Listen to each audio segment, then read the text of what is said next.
Good afternoon students 8वीं class में हिंदी की पुस्तक का हम ये 7वां पाठ कर रहे हैं। पाठ है क्या निराश हुआ जाए, जिसमें हजारी प्रसाद द्विवेदी जी बताते हैं कि यद्यपि हमारे समाज में बुराइयां बहुत व्याप्त हैं, समाज में ठगी, डकैती, चोरी, तस्करी, भ्रष्टाचार आदि की अनेक घटनाएं होती हैं, लेकिन इसका अर्थ यह नहीं है कि अच्छाई और ईमानदारी समाज में से समाप्त हो गई है। लेखक यहाँ समय के जीवन की घटनाओं का वर्णन करते हुए अपने जीवन की 2 घटनाएं बताते हैं और उनके माध्यम से यह बताते हैं, ये स्पष्ट करते हैं कि आज भी समाज में अच्छे लोग हैं। अंत में लेखक कहते हैं कि मैं ठगा भी गया हूँ, धोखा भी खाया है, परंतु बहुत कम स्थानों पर विश्वासघात भी मेरे साथ हुआ है। कि ऐसा नहीं है कि मुझे जीवन में कभी धोखा ही नहीं मिला है, कभी ठगा ही नहीं गया हूँ, ऐसा भी है। जीवन में बहुत बार मैं ठगा भी गया हूँ, मुझे धोखा भी मिला है, परंतु केवल उन्हीं बातों को याद रखना जो हमारे जीवन के कष्टदायी पल हैं, हमेशा उन्हीं को हम याद रखें, और जो नकारात्मक पॉइंट हैं उन्हीं का हम हमेशा हिसाब रखें, यह उचित नहीं होगा। जिन्हें हमें धोखा दिया है उन्हीं को याद रखकर हम जीवन को कष्टकर क्यों बनाएं, जीवन को कष्टदायी क्यों बनाएं। हम हमेशा ऐसी दुख भरी, ऐसी कष्टदायक बातों को ही यदि याद रखेंगे तो जीवन कष्टदायी बनेगा। तो हमें ऐसी घटनाएं याद रखनी चाहिए जो हमारे साथ सुखद घटनाएं हुई हैं। कई बार ऐसा हमारे साथ बहुत बार ऐसी घटनाएं होती हैं कि जब हम किसी समस्या में होते हैं, मुसीबत में होते हैं, तो कई अनजान व्यक्ति भी अकारण ही हमारी सहायता करते हैं। ऐसे भी ईमानदार सच्चे लोग हैं जो हमें मुसीबत में देखकर हमारी कारण ही अपने निस्वार्थ सहायता करते हैं। तो हमें ऐसी सुखद घटनाओं को भी याद रखना चाहिए। निराश मन को ढाढ़स दिया जाता है। ऐसी घटना जो होती हैं वे हमारे निराश दुखी मन को दिलासा देती हैं और हमें हिम्मत देती है, हिम्मत बढ़ाती हैं।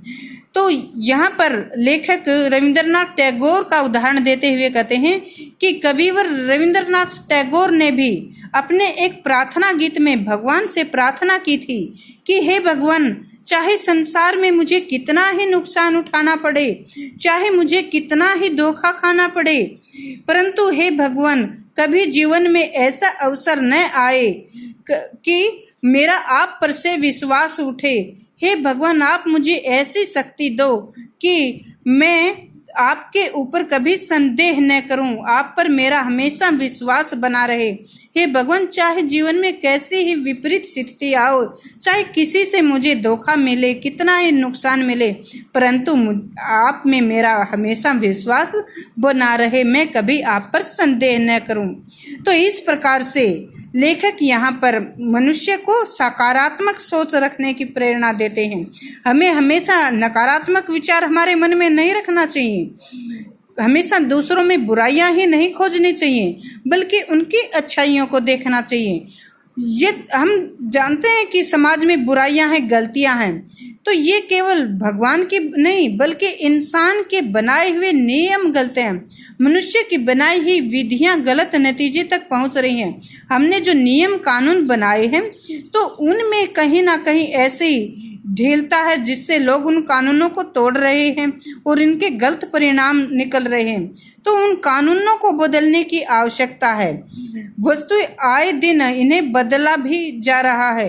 तो समाज में इस प्रकार के नियम कानून प्रतिदिन जैसे बदलते भी जा रहे हैं, क्योंकि जो समय है, बदलता समय के साथ नए नए कानून बनना, पुराने कानूनों में बदलाव होना स्वाभाविक है। लेकिन अब भी आशा की ज्योति बुझी नहीं है। हमें निराश नहीं होना चाहिए कि भाई समाज में केवल अपराध हैं, अच्छाई नहीं है। महान भारतवर्ष को पाने की संभावना बनी हुई है और बनी रहेगी। आज भी हम उस भारतवर्ष में हैं और उसी में रहेंगे जो कि हमारे पूर्वजों से विरासत में हमने मिला है, जो हमारी महान संस्कृति है, महान नैतिक मूल्य हैं, जो ये आज भी हैं और हमें इन्हें बरकरार रखना है। हमें अपने मन को निराश नहीं होने देना है, कवि लास्ट में क्या कहते हैं, मेरे मन निराश होने की आवश्यकता नहीं है, निराश होने की जरूरत नहीं है, क्योंकि आज भी समाज से बुराई समाप्त नहीं हुई है। बच्चों एक अन्य उदाहरण देकर मैं आपको बताती हूँ कि एक गिलास जो आधा पानी से भरा हुआ है, तो ये हमारी सोच पर डिपेंड करता है। देखो एक गिलास है, गिलास आधा पानी से भरा हुआ है, उसका आधा भाग खाली है, आधा भरा हुआ है। तो मेरा प्रश्न ये है कि गिलास आप देखेंगे तो गिलास में क्या है, तो गिलास में क्या है, तो जवाब इसका दो तरीके का बनता है कि गिलास आधा भरा हुआ है और गिलास में क्या है, पानी है। तो गिलास पानी से आधा भरा हुआ है और इसका जवाब ये भी बनता है कि गिलास आधा खाली है।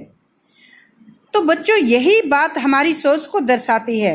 अगर हम उसके भरे हुए हिस्से को देखते हैं कि गिलास आधा भरा हुआ है, तो ये हमारी सकारात्मक सोच को दर्शाता है, सकारात्मक सोच का प्रतीक है। लेकिन यदि हम उसके खाली भाग को, उसकी कमी को देखते हैं, तो ये नकारात्मक सोच का प्रतीक है। तो हमें हमेशा सकारात्मक सोच रखनी चाहिए। द्विवेदी जी ने भी इस पाठ के माध्यम से हमें यही प्रेरणा दी है। धन्यवाद।